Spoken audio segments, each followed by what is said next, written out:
the volunteer at the Kop Family Community Garden.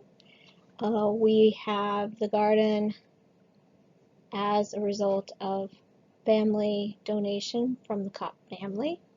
So many grateful thanks to the Kop family as they continue to strive and be the best of Prior Lake. So here I am just going through the rules. And you can barely see them here, but they will be also uploaded to the Kop Family Community Garden website. And we also keep Kop Family Community Garden on Facebook as well. So basically we are able to garden because of the donation of the Kop family. And we hope this resource will continue in Prior Lake as the years go on. We've had the garden for over 10 years, and it's a good resource because it's right in the center of the city, right behind the lakefront park. We do a plot selection. Each household is allowed to rent one garden plot, and that's not to exceed 5 consecutive seasons. After that time, their plot becomes available to the public for a new renter. Gardeners must be at least 18 years of age. Gardeners in good standing from previous season are given preference and first refusal to rent their previous plot for the following season during the priority registration period of September 28th to October 12th. And for in-person registrations, September 28th through October 17th, online for the same account as last year. So if you have any questions about this, you'll be working with the Park and Rec Department. You can go right into City Hall and speak to the Park and Rec team there for your registration. Garden plots are assigned to one person only, are not transferable. Others may garden at your site. So if you have a friend and you want to garden together, it'll have to be under one of your names. Others can garden with you at the responsibility for payment, fees, cleanup, and the site still be the responsibility of the individual who rents, just like any other renter agreement. All fees are non-refundable after May 1st, so make sure you can keep up with the work because we want the garden to be clean and accessible to everyone. And it's the responsibility of each gardener to follow community rules and take an active role in administering the gardens. We had our garden meeting already, so if you haven't attended, this could count as part of that if you just respond to this YouTube video, or if you also go on Facebook and just let us know you've been registered. We have a waiting list until June 6th, and we have 5 people waiting. So if you don't feel you can keep up with the work, please let those people have a chance. We have updates, recommendations, and community communication shared via email, so you'll be on the list. All the rules, all the fees, all the issues that you might have with renting, that comes from the city. If you have issues about gardening or organic gardening or any of that, you can call or text me. So my information is on the website. It's also on this Park and Rec rule sheet, and feel free to text me. If you read through the rules, you'll see that we want you planting by June 5th, weather permitting.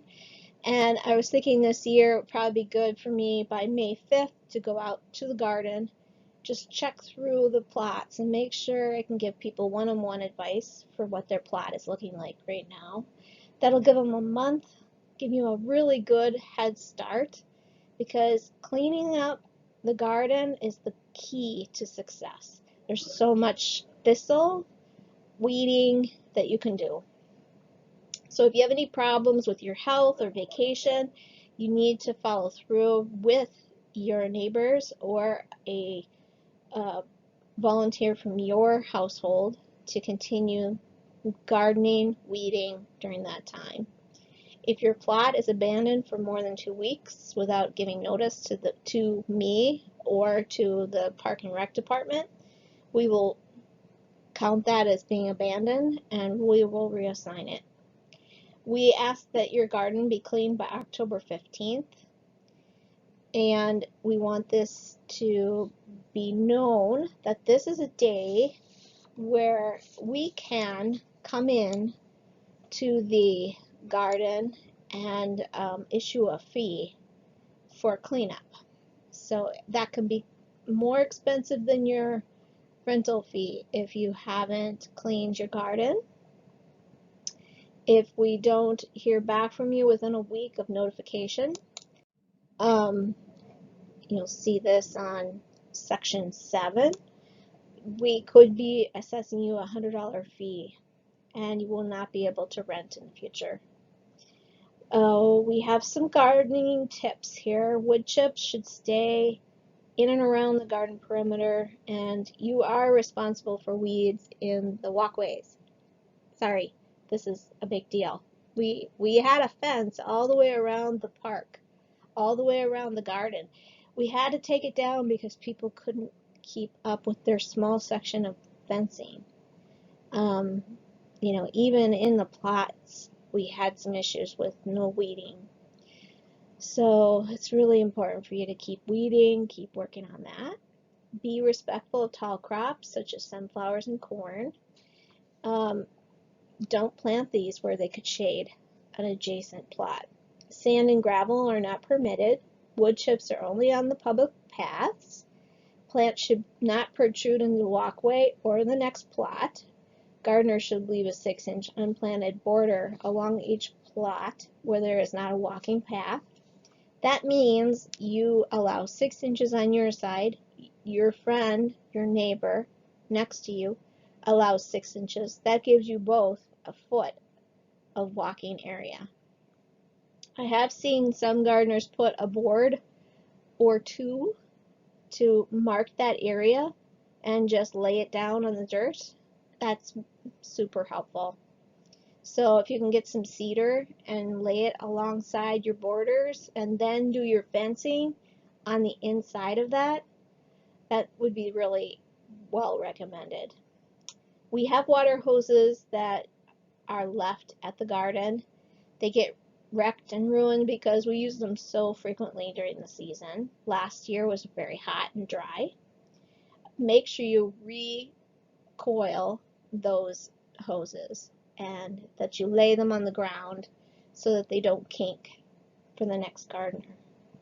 Electric fences are not permitted. Digging for worms is not permitted. Fences must be placed around individual plots and they must be earth tones only.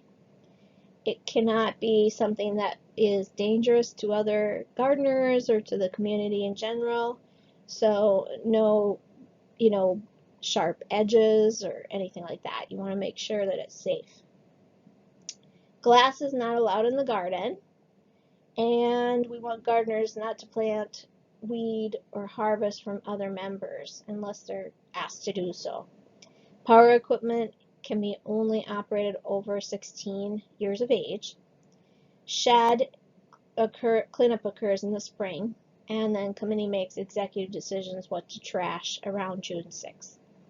So if you have anything in the shed, make sure you mark it clearly. If I see something that's just like a paper cup in there, or just some old newspaper and it doesn't seem to be marked, we're going to trash it. So just be aware of that. Children and pets are welcome at the garden if they're fully supervised. You have to pick up after your dogs, and actually it's probably a good idea to leave pups at home. If you have any questions, you'll need to go to priorlakeMN.gov/recreation for those questions on registration. And just to reiterate, here's our garden. So the park is over here. There is some storage in the shed, and then each plot has a little bit of a walkway between each area. I have a list here of everybody's plot, so you can pause this and look and see what number you have. We want to make sure that you visit the website. I'm going to be putting in some new information, some content, because people have asked for architecture ideas, some ideas on organic gardening, and make sure that you really consider getting your garden to a good, clean spot on October 15th. I do know that some people plant late stage spinach and things all the way to the end. So, as a gardener, I can tell when people are planting and when they just abandon it. So we want to make sure that you have everything to the earth by November 1st. Be careful to practice organic gardening practices. No fertilizers or pesticides are allowed, and be kind and courteous to your fellow gardeners. Just to give you a story, we have a number of people who are from different cultures, different areas of the world, and so it's been really an honor to get to know everybody during the last few years that I've been helping at the garden. I think it's the best way to really learn about gardening. I'm sharing their experiences with you when I talk with you one-on-one, and you definitely should consider meeting your neighbor, and I would do that by going to the Facebook page. It's Kop Family Community Gardens, and get to know your neighbor. You can use the list that we have through the website and through Facebook. Again, sunflowers, zucchini, and squash. We always have trouble with these things because sunflowers are tall and they shade the neighbor's garden. Zucchini and squash attract bugs, potato bugs, whatever you want to call them, squash bugs. It causes a lot of anxiety for everybody. So my suggestion is avoid the sunflowers unless you can be sure you're not shading someone. You can try, and if it does, then you're going to have to take them out, take them home. The zucchini and squash you can cover with netting. So you can buy some netting and cover the plants. The bugs will get on the netting, but they won't get on the plant. And if everyone does that with their zucchini and squash, there won't be any issues. So this is something to really consider as we go forward. Wood boards around your plot, like I mentioned, around the perimeter.